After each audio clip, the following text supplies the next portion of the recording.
Desde los orígenes de la humanidad, el cielo ha influido en todos los aspectos de nuestra vida. Nos ha ayudado a navegar. Para nuestros antepasados, las estrellas eran su barrio.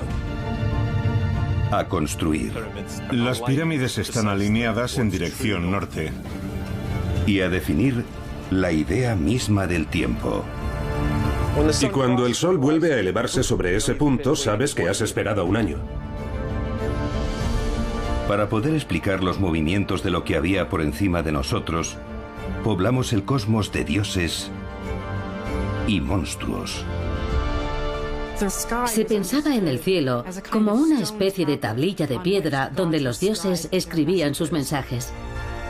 Pero a medida que fuimos explorando el firmamento, dejamos de creer en un universo fabuloso para adoptar una forma de pensar nueva. Estos fenómenos dejan de asociarse a dioses sobrenaturales y se vuelven algo natural. Esta es la historia de la obsesión de la humanidad por el cielo y del sentido del universo para nuestros antepasados. La historia de cómo pasamos de un mundo regido por seres sobrenaturales al cosmos descubierto por la astronomía científica. De cómo vemos otros mundos y buscamos el lugar que nos corresponde entre ellos. Esta es la historia de nuestros cielos ancestrales. Cielos ancestrales. Dioses y monstruos.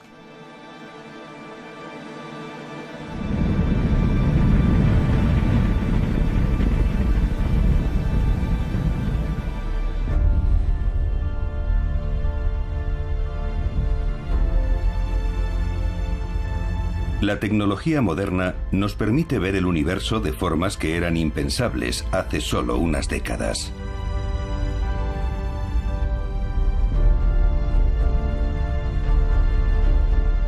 Podemos observar remotas galaxias a millones de años luz de distancia. Analizar la composición química de planetas lejanos. Incluso presenciar el nacimiento de estrellas. Sabemos que la Luna orbita alrededor de la Tierra a más de 3.000 kilómetros por hora. Y que la miríada de minúsculos puntos de luz en el cielo nocturno son gigantescos soles ardientes, cada uno tal vez con su propio sistema de planetas. El cielo ya no es tan misterioso como lo fue para una generación tras otra antes que la nuestra.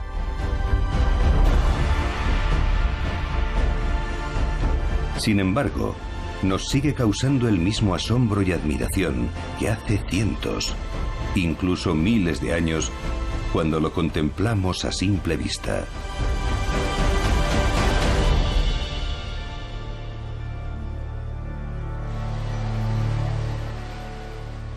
Para nuestros antepasados no había separación entre la tierra y el cielo.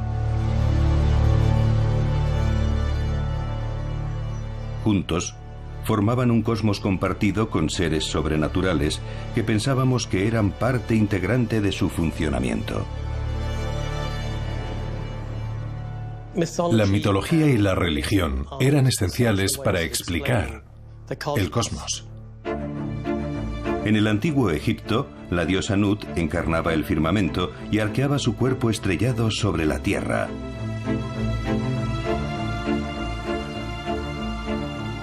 Y la luna se asociaba a los dioses Tot y Honsu. Estos seres sobrenaturales también poblaban nuestras leyendas sobre la creación del propio universo.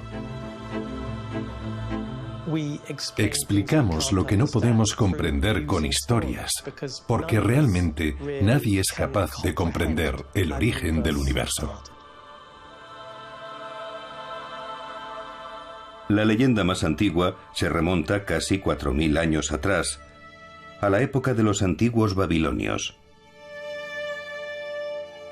Y es un poema llamado Enuma Elis.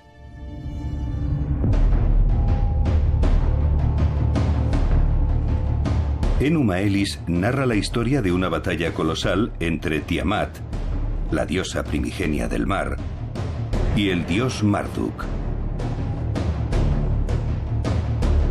Marduk es descrito en términos extraordinarios.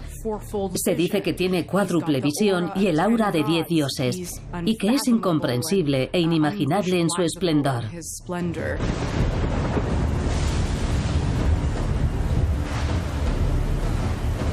Marduk tomó la maza y la empuñó con su mano derecha.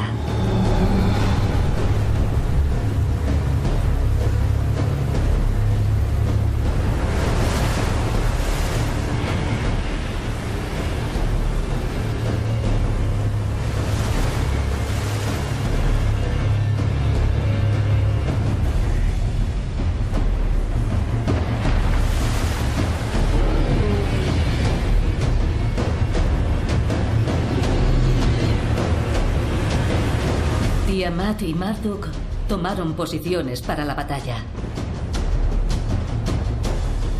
y entablaron combate. Tiamat abrió las mandíbulas de par en par, pero Marduk, con su implacable maza, le aplastó el cráneo.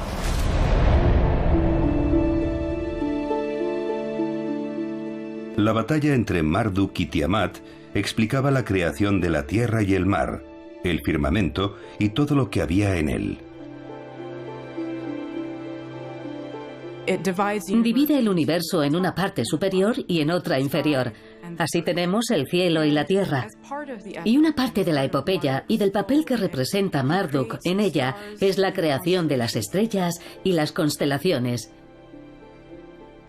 Él llena el cielo de todas las cosas que se observan en él.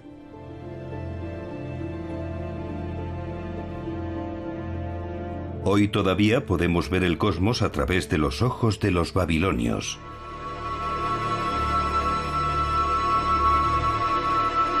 En el mapamundi más antiguo descubierto hasta la fecha. Tallado en arcilla hace más de 2500 años, representa la Tierra como un disco plano flotando en el océano.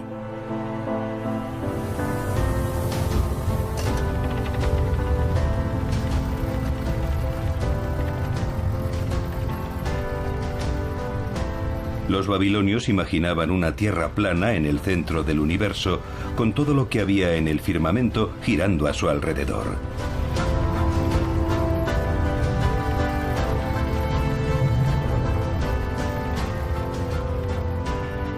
La creencia en que la Tierra era plana era común a muchas civilizaciones del mundo.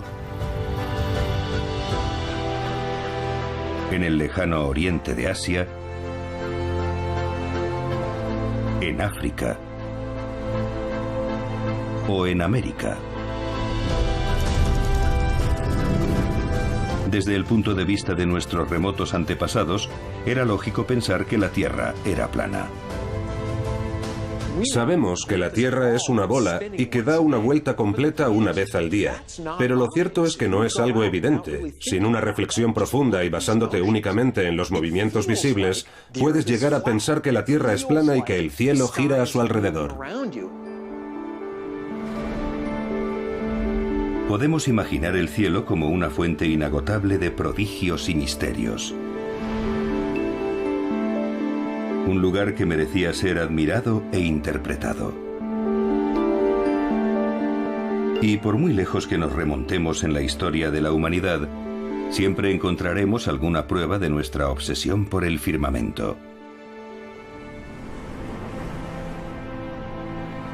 Enclavada en lo profundo de las montañas del norte de España está la Cueva de El Castillo.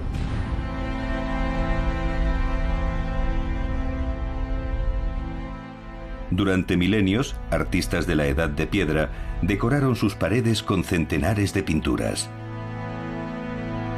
Jesús Gallego es astrofísico, pero ha dedicado años al estudio de las imágenes que cubren las paredes de esta cueva. Algunas tienen hasta 40.000 años de antigüedad.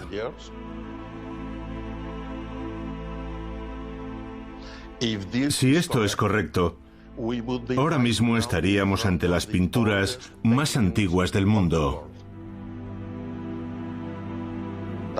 Estoy rodeado de unas 30 manos. Hemos calculado que 20 pertenecen a mujeres y 10 son de hombres. Me apasiona pensar que estas personas pudieran plasmar el contorno de sus manos aquí, dejando testimonio a la gente del futuro. El profesor Gallego cree que quienes hicieron estas pinturas representaban aquellas cosas a las que daban mayor importancia. Nuestros antepasados vivían en estrecho contacto con la naturaleza. Por tanto, no es de extrañar que reprodujeran animales en las paredes de la cueva. Oculto en un rincón del castillo, hay un conjunto de pinturas que al profesor Gallego, como astrofísico, le resulta especialmente intrigante. Hay quien piensa que lo que vemos aquí es la representación de un motivo astronómico muy importante, que es la Vía Láctea. Una secuencia de estrellas que todas juntas forman un solo cuerpo. Otras pinturas que hay aquí también podrían tener una correlación astronómica. En la actualidad, hay investigadores que aquí ven una secuencia de sucesos astronómicos que podrían estar relacionados con las fases de la Luna, con los diferentes días del mes. Es una de las conexiones con fenómenos astronómicos más importantes que podemos encontrar en esta cueva. Son las reproducciones del firmamento más antiguas que se han descubierto hasta la fecha.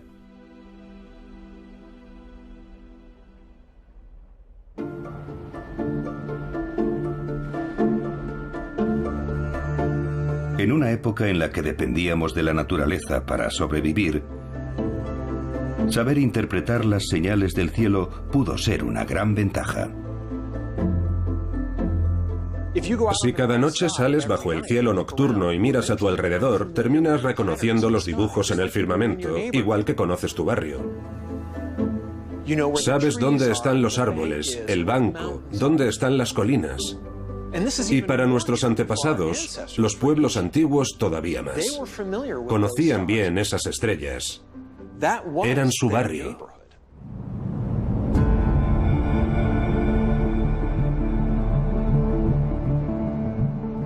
Nuestros antepasados se fijarían en que el sol salía y se ponía en la misma dirección cada día. Usarían tanto el amanecer como el ocaso para orientarse. Y después, por la noche, también usarían las estrellas para encontrar el camino. De noche, si miramos hacia arriba, todas las estrellas parecen girar en torno a un punto fijo en el firmamento. Son los llamados polos celestes, el polo norte y el polo sur celestes, y todas las estrellas parecen moverse a su alrededor. Nuestros antepasados sabían orientarse localizando esos puntos fijos en el cielo nocturno. Pero además, el movimiento regular del firmamento nos hizo ser conscientes de algo fundamental para organizar nuestras vidas: el tiempo. Hay 3 ciclos básicos en astronomía, mirando el cielo a simple vista. Uno es el ciclo del día y la noche de 24 horas. El siguiente es el tiempo que tarda la Luna en rodear la Tierra. En este ciclo, la Luna pasa por varias fases, de luna nueva a media luna creciente, luna llena, después a media luna menguante y por último vuelve a ser luna nueva. Esto te permite medir un periodo aproximado de un mes. Y el tercer ciclo es lo que tarda la Tierra en dar la vuelta al Sol, un año. Basándonos en el ciclo del Sol, establecimos un año solar de 365 días, que son los cambios de estación. Si fijas un punto de referencia en la distancia y te alineas con el Sol, pongamos en el solsticio de mediados de invierno, cuando el Sol cruza el horizonte por ese punto y anotas ese día, ves que al día siguiente el Sol ya se ha separado un poco al cruzar el horizonte, y luego otro poco y otro poco más un día tras otro. Después empieza a retroceder en el curso del año, y justo cuando el Sol vuelve a elevarse sobre ese punto, sabes que has esperado un año. Algunos de los monumentos más antiguos del mundo se construyeron para marcar el curso del año solar.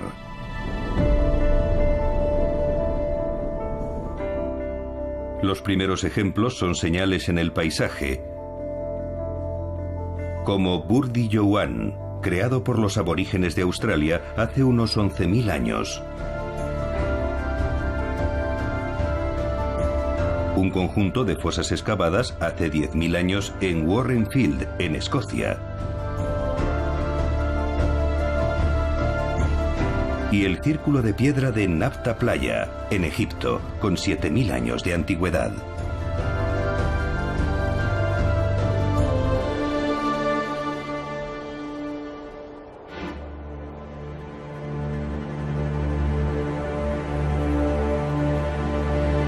Con los siglos, algunas de estas sencillas señales se convirtieron en estructuras colosales.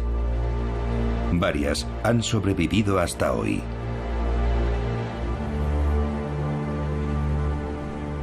Stonehenge se eleva sobre la llanura de Salisbury, en el sur de Inglaterra.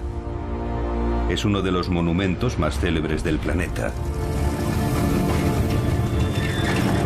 Su construcción hace 5.000 años fue una tarea hercúlea. Las piedras más grandes miden algo más de 9 metros de altura y pesan hasta 50 toneladas. Algunas traídas por los antiguos habitantes de Gran Bretaña desde las colinas Preseli a unos 250 kilómetros de distancia. No es que necesitaran traer piedra desde tan lejos, era porque aquellas piedras reunían unas propiedades fundamentales que Stonehenge debía tener. Estos monumentos son ejercicios extraordinariamente complejos. El esfuerzo que requirió la construcción de Stonehenge da idea de lo importante que era. Se invirtieron recursos ingentes en la creación de este céntrico lugar de encuentro para toda la isla. Stonehenge era un lugar de festejos posiblemente para toda Gran Bretaña.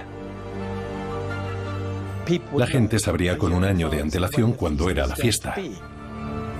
Pero no solo venían a comer y a festejar. La gente recorría grandes distancias para participar en los rituales que se celebraban aquí. Al parecer, era un lugar de adoración al sol.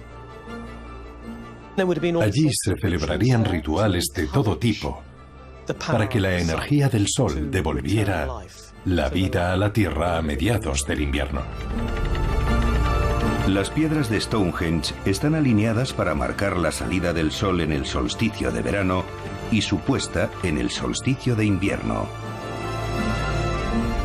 Una especie de calendario solar gigante que señala el día más corto y el más largo del año. Ejemplos de esta conexión entre religión y alineamiento solar pueden verse en todo el mundo.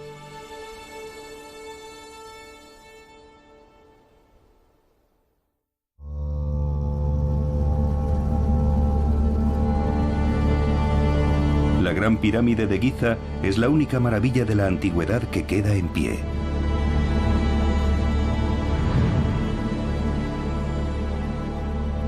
Está situada a la orilla del río Nilo, en Egipto. La Gran Pirámide se construyó hace más de 4.500 años como la tumba del antiguo faraón egipcio Keops. Es la pieza central de un complejo formado por 3 pirámides gigantes. Y quienes construyeron estas pirámides tuvieron buen cuidado de situarlas alineadas con los 4 puntos cardinales. Cuando observamos las pirámides, vemos que están perfectamente alineadas con el norte geográfico, y por tanto el norte, el sur, el este y el oeste están marcados con gran exactitud. Los cálculos de los antiguos egipcios fueron tan exactos que las pirámides están alineadas con los puntos cardinales con una precisión de una 1/15 parte de un grado. El hecho de que los egipcios pusieran tanto empeño en alinear las pirámides con suma precisión nos transmite un significado superior. Sabemos que en la época de las grandes pirámides existía un interés mayúsculo en el sol, que se hace totalmente explícito en el título de los faraones. Por primera vez se define al faraón como el hijo de Ra, el dios sol. Por tanto, la relevancia del alineamiento solar podría estar relacionada con la importancia del rey como hijo del sol. En el mundo religioso del antiguo Egipto, el dios Ra era la representación del sol. Los egipcios lo imaginaban a bordo de un barco que surcaba el cielo cada día. Y también contaban relatos para explicar a dónde iba cuando se ponía el sol. En la religión egipcia, Ra muere cada noche y realiza un viaje nocturno por el submundo. Una de las funciones de los sacerdotes egipcios era preparar y celebrar el renacimiento de Ra, el sol, al amanecer. La importancia de Ra para los antiguos egipcios puede verse en el alineamiento celeste de las pirámides de Giza. Pero, ¿cómo lograron tal grado de precisión sus constructores hace más de 4.500 años? Lo fácil es pensar que los antiguos no sabían hacer nada, pero la verdad es que sabían los movimientos del sol, cómo iban cambiando las sombras. Tenían conocimientos de astronomía, geometría e ingeniería suficientes para hacer estas cosas. Señalaban con enorme precisión los puntos cardinales. Y lo único que hace falta es un palo largo, una plomada y un martillo. Este palo se llama gnomon, y si se clava bien recto en el suelo, proyecta una sombra debido a la luz del sol. Sí, no está mal. Ya tenemos nuestro gnomon clavado bien recto, proyectando una sombra debido a la luz del sol. Ahora lo que hacemos es marcar el extremo de esa sombra varias veces al día, de manera que se va formando un arco en el suelo desde que sale el sol hasta que se pone, y nos servirá para saber dónde están el este y el oeste.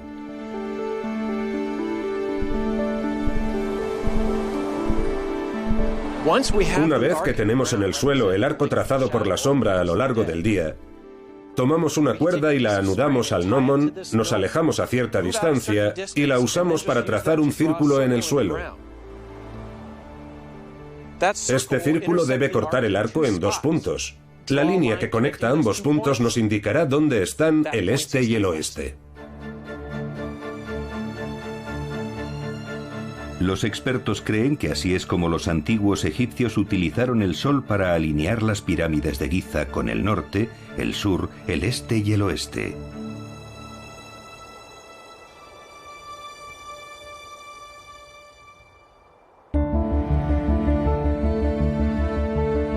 En todo el mundo, cada civilización que se vio impulsada a edificar grandes monumentos religiosos tuvo en cuenta los alineamientos celestes en su construcción. Los aztecas tendían a orientar su templo mayor en dirección este-oeste, sobre todo en Tenochtitlán, donde los templos gemelos que culminan la base están alineados de forma que, en el equinoccio, el sol se eleva directamente entre ambos. Podemos ver otros monumentos igualmente alineados en dirección este-oeste o norte-sur en la India. Y en el sureste asiático, en Camboya, los grandes templos de Angkor. Un lugar grandioso.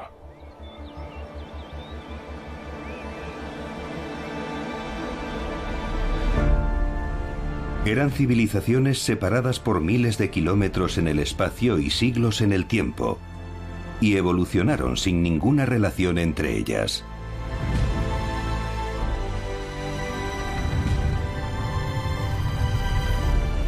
Y sin embargo, todas usaron la astronomía para levantar monumentos alineados con los astros,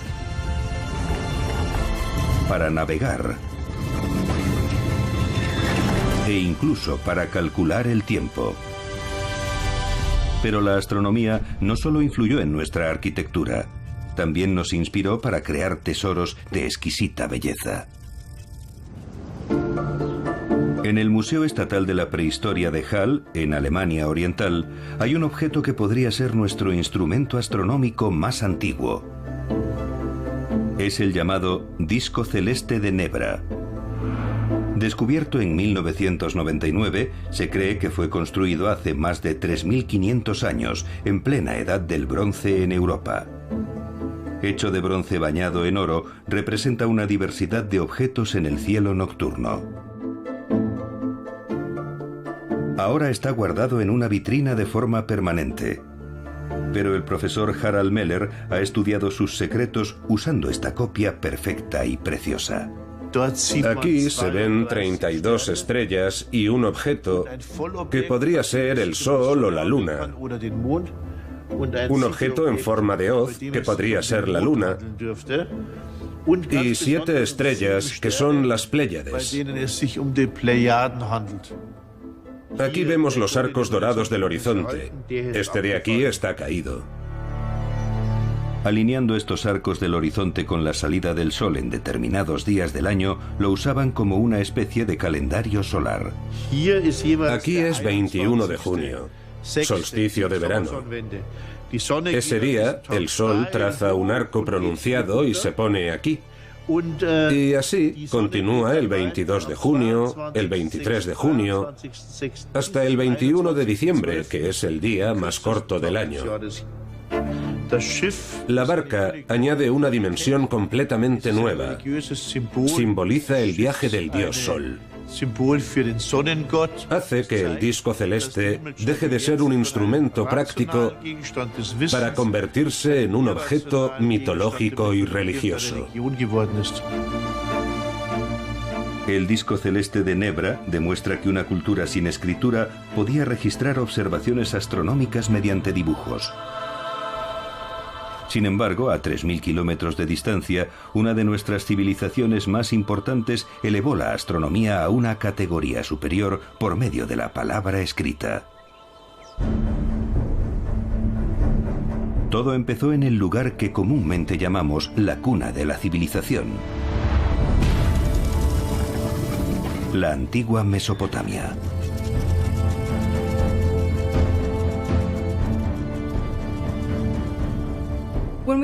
Cuando hablamos de la antigua Mesopotamia, nos referimos a una región geográfica que actualmente abarca Irak, Siria y parte de Turquía. Es la región que se extiende en torno a los ríos Tigris y Éufrates. De hecho, de ahí se deriva su nombre. Mesopotamia en griego significa tierra entre ríos. Dentro de la región de la antigua Mesopotamia estaba la célebre ciudad de Babilonia. Fueron los babilonios quienes hicieron las primeras observaciones científicas del firmamento hace más de 3.000 años. Fueron los primeros en documentar sistemáticamente sus observaciones sobre los planetas y las estrellas, sobre el movimiento de los cuerpos celestes y en intentar relacionarlos con hechos más conocidos que tenían lugar en la esfera humana. Muchos de estos registros originales han sobrevivido hasta hoy. Se conservan aquí, en el Museo Británico de Londres.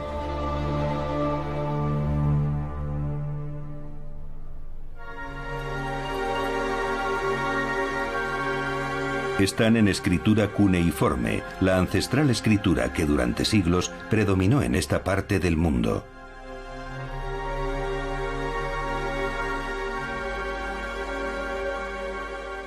El cuneiforme es un sistema de escritura sobre arcilla en el que se usa una punta en forma de cuña para grabar signos, y con estos signos se forman palabras.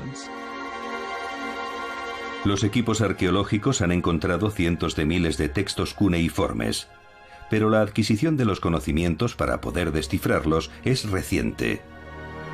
De hecho, en la actualidad hay muy pocas personas en el mundo capaces de leerlos. El profesor John Steele es una de ellas. Los babilonios fueron los primeros en mostrar auténtico interés en hacer observaciones detalladas, precisas y periódicas.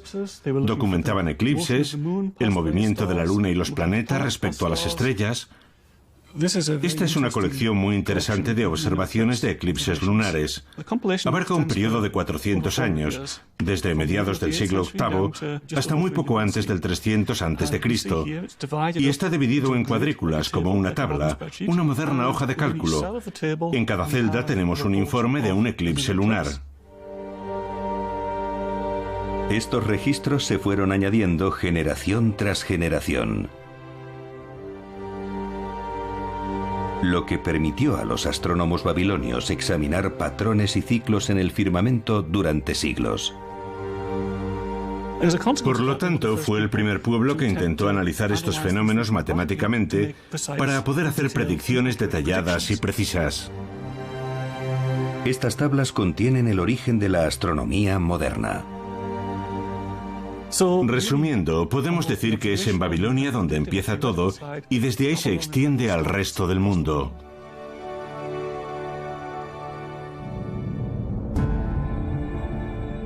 Los babilonios creían que usando la astronomía para entender el firmamento, interpretarían la voluntad de los dioses.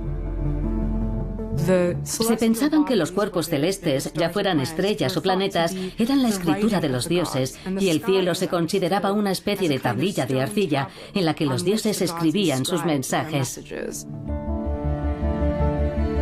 Si eran capaces de leer estos mensajes divinos, los babilonios podían tomar medidas adecuadas en el reino de los mortales.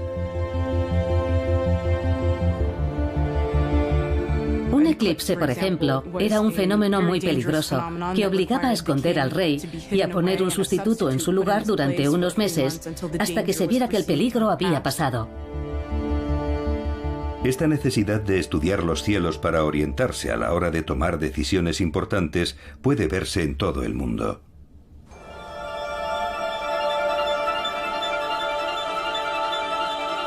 En América Central, en otra de nuestras grandes civilizaciones, se hicieron expertos astrónomos para comprender mejor la voluntad de los dioses.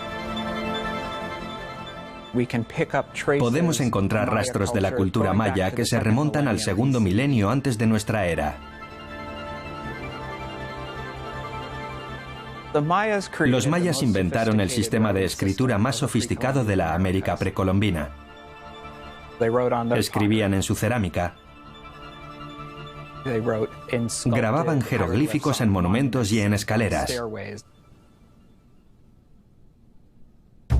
Estas inscripciones sobreviven en monumentos conservados en algunas partes del territorio actual de México, Guatemala, Belice y Honduras. También está documentado que los mayas escribieron libros en papel hecho con hojas de ficus. Casi todos se han perdido con el paso del tiempo, descompuestos por el húmedo clima de Centroamérica, o destruidos por conquistadores españoles en el siglo XVI.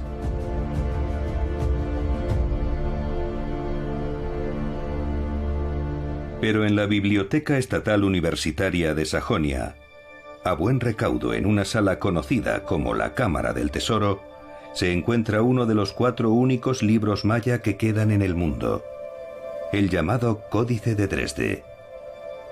El arqueólogo Christian Prager lleva años estudiándolo. Este libro que vemos aquí data del siglo XII o XIII, pero se usó hasta la llegada de los españoles. El Códice de Dresde es el más completo de los 4 libros escritos por los mayas que han sobrevivido. Muestra cómo los mayas estudiaban el cielo para tomar decisiones en su vida diaria. El Códice de Dresde era un libro que usaban los sacerdotes mayas para aconsejar al pueblo, por ejemplo, sobre el día adecuado para hacer ofrendas de alimentos a un dios concreto, o el mejor día para ir de caza, o cuando iba a llover.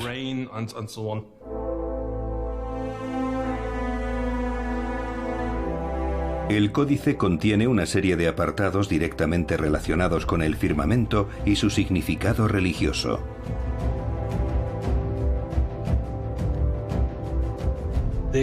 Creían en un montón de dioses y tenían un dios específico para la lluvia, para el poder real, para la muerte y todo lo demás. La diosa de la luna es esta dama de aquí con la melena oscura y una figura en la espalda.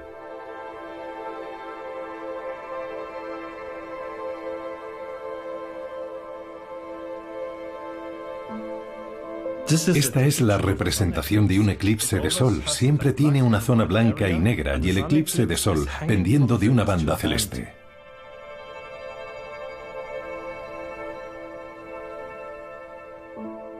Además de proporcionar información ritual y religiosa, también abre una ventana de par en par al mundo de la astronomía maya. Las observaciones astronómicas plasmadas en el Códice de Dresde son de una gran exactitud. Pueden compararse a nuestros conocimientos actuales. Igual que los babilonios, los mayas compilaron tablas de complejas observaciones astronómicas.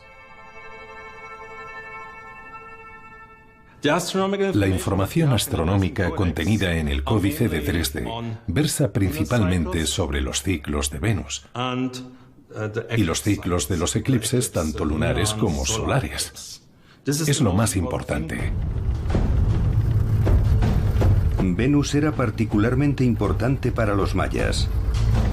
Su presencia en el cielo podía servir para predecir la guerra. Y observando Venus con atención, los mayas lograron hacer un descubrimiento que las demás civilizaciones desconocían. Un aspecto muy interesante de los astrónomos mesoamericanos es el hecho de que descubrieran que Venus era una sola entidad. Mientras que en buena parte del mundo se pensaba que eran dos cosas distintas, una estrella nocturna y un lucero del alba, los mesoamericanos descubrieron que había un ciclo en el cual volvía al mismo punto del paisaje.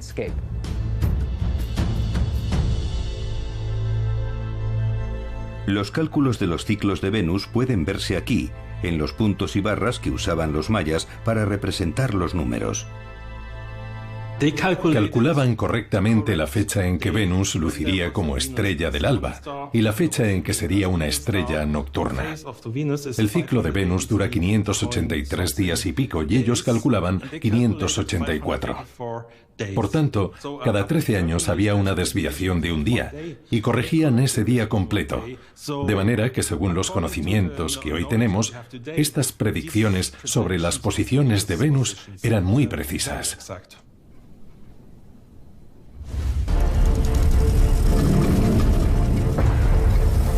Todas las grandes civilizaciones del mundo han mirado al cielo y registrado lo que veían en él.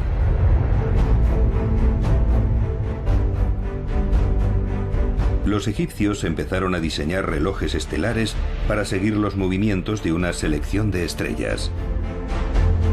Antiguos observadores de estrellas de la India escribían detalladas observaciones del firmamento. Y astrónomos chinos elaboraron complejos mapas de las estrellas. Había nacido la ciencia de la astronomía.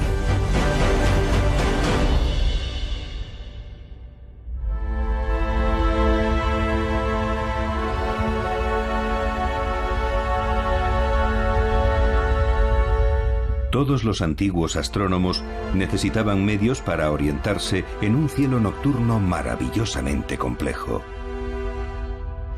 Cuando uno sale de noche mira hacia arriba al cielo y ve las estrellas. Esas estrellas forman los mismos dibujos noche tras noche. Esos dibujos permitieron a nuestros antepasados establecer puntos de referencia inolvidables en el cielo. Hoy llamamos a esos puntos Constelaciones. Una constelación es un grupo de estrellas, eso significa la palabra, y tendemos a ver las estrellas formando esos dibujos por todo el firmamento. Por ejemplo, está la Osa Mayor,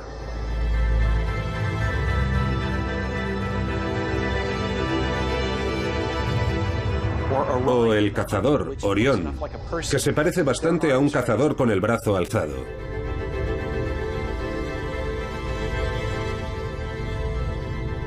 Leo, el león, que parece un león de perfil, y un montón de culturas diferentes así lo reconocen si están familiarizadas con los leones.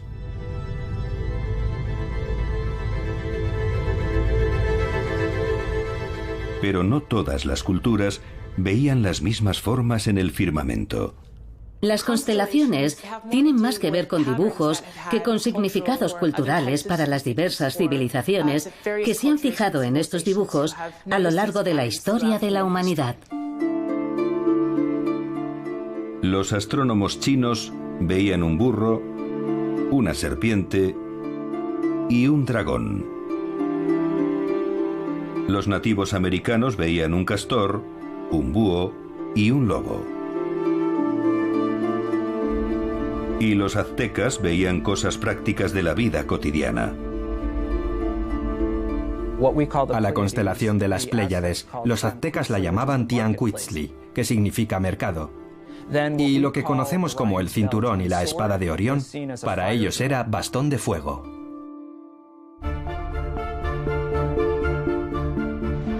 Hoy, en el mundo occidental, existen 88 constelaciones oficialmente reconocidas en el cielo nocturno. Pero el número que conoce la mayoría de nosotros es muy inferior. Son las que se han agrupado en lo que ahora llamamos el zodiaco.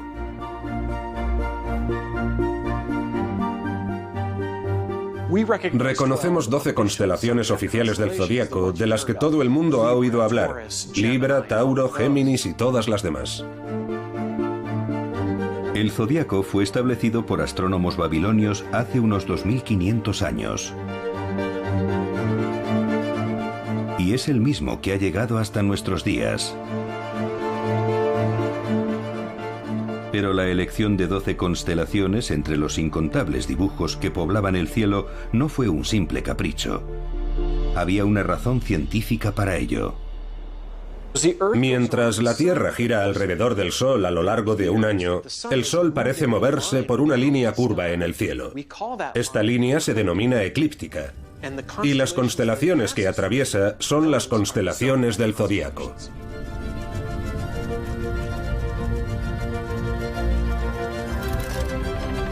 Las 12 constelaciones del zodiaco proporcionaban a los astrónomos un sistema virtual de cuadrículas en el cielo. Y usaban estas cuadrículas para localizar con exactitud todas sus observaciones. De esta forma, los babilonios pudieron llevar la ciencia de la astronomía a una categoría superior. El zodiaco les permitía organizar la información de otra forma. A partir de los siglos VI y V a.C., empezamos a ver auténticos avances en astronomía matemática gracias a los sabios, astrónomos y astrólogos de la antigua Babilonia. Fueron capaces de construir un modelo matemático del cosmos y de predecir los movimientos de estrellas y planetas. Pero aunque su astronomía era científica, sus escritos demuestran que todavía pensaban que todo lo que había en el firmamento era movido por dioses y diosas. La clase de observación y extrapolación sistemáticas que encontramos en estos textos es como un testimonio de la suposición de que los dioses eran responsables de lo que veíamos en el cielo y de que lo divino era inseparable del ámbito natural. Pero el surgimiento de una nueva civilización estaba a punto de revolucionar por completo nuestra forma de entender el cosmos.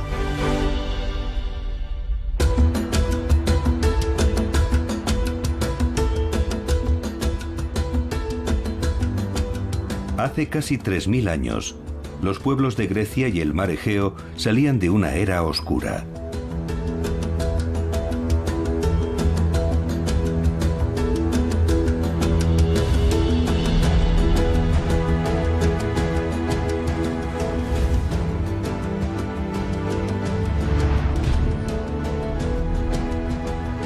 Para los antiguos griegos, el mundo era un espacio que compartían con seres sobrenaturales, donde un dios podía convertir a un mortal en una constelación de estrellas. Y el sol cruzaba el cielo cada día montado en un ardiente carro. La tradición era explicar los movimientos de estrellas y planetas con historias de dioses y diosas. Estos seres divinos pueblan los grandes poemas épicos de los comienzos de la antigua Grecia.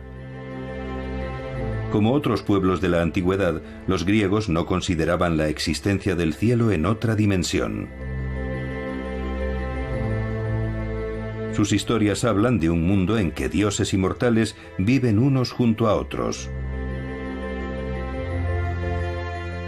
Sin embargo, solo los dioses pueden bucear libremente en las profundidades del océano o establecer su hogar en las cumbres más altas. Para los seres humanos, el cielo estaba fuera de su alcance. Todo mortal que intentara alcanzarlo se arriesgaba a despertar la ira divina y caer en desgracia.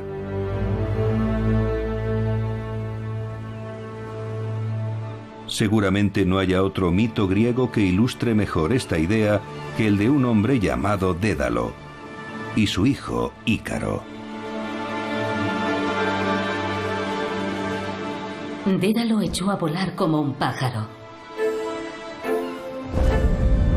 Animó a su hijo a que lo siguiera y le enseñó el peligroso arte de volar.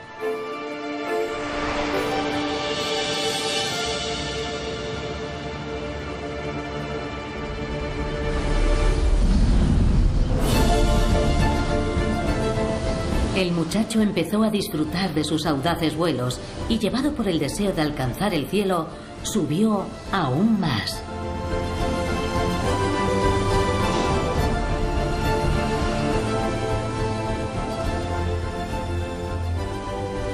Su proximidad al sol ablandó la cera que sostenían sus alas y terminó derritiéndola. Intentó planear con los brazos desnudos, pero no lograba dominar el aire. Mientras aún gritaba el nombre de su padre, Ícaro desapareció en el mar oscuro.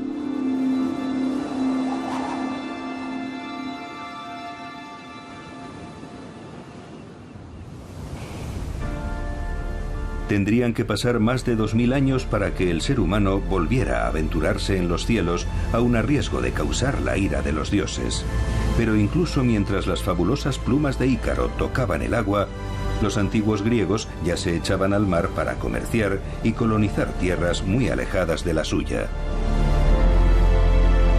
Expertos navegantes se aventuraron en ultramar en busca de nuevas oportunidades. Y al hacerlo, entraron en contacto con muchas culturas diferentes a la suya.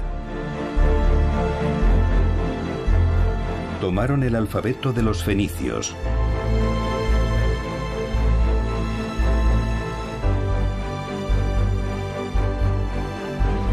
influencias artísticas de los egipcios,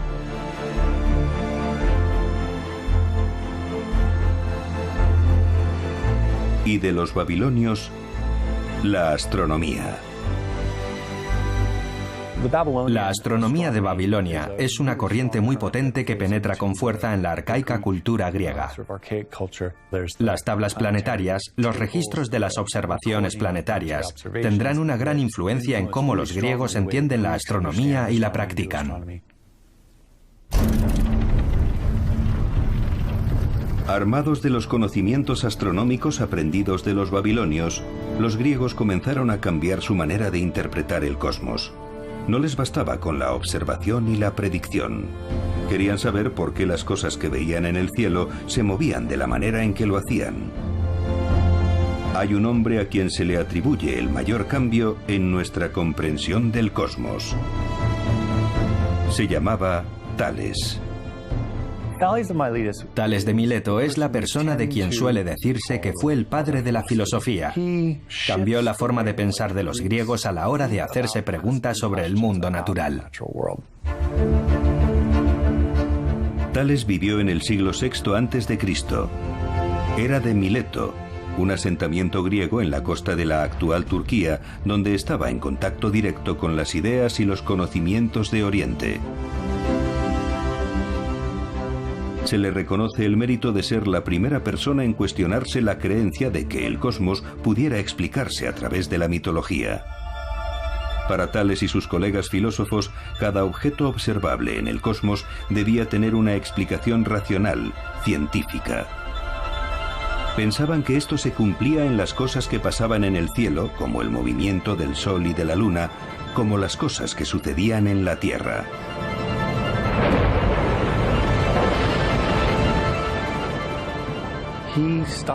Deja de hacerse preguntas sobre fenómenos concretos.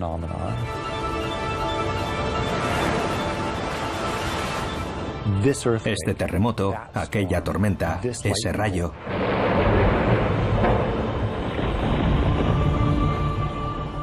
Para preguntarse en su lugar por los fenómenos en general. Los terremotos, las tormentas, los rayos. En el proceso, estos fenómenos dejan de ser sobrenaturales o de estar asociados a dioses sobrenaturales y se vuelven naturales. Es algo que ocurre de forma natural. Fue un momento decisivo en nuestra comprensión científica del universo. Ya era posible creer que todo lo que observábamos en el cielo era parte del mundo natural, no del sobrenatural.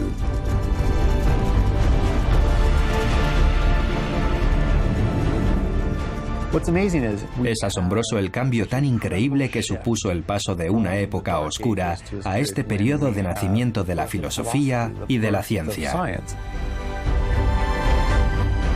Fue el amanecer de una nueva era en la historia de la humanidad,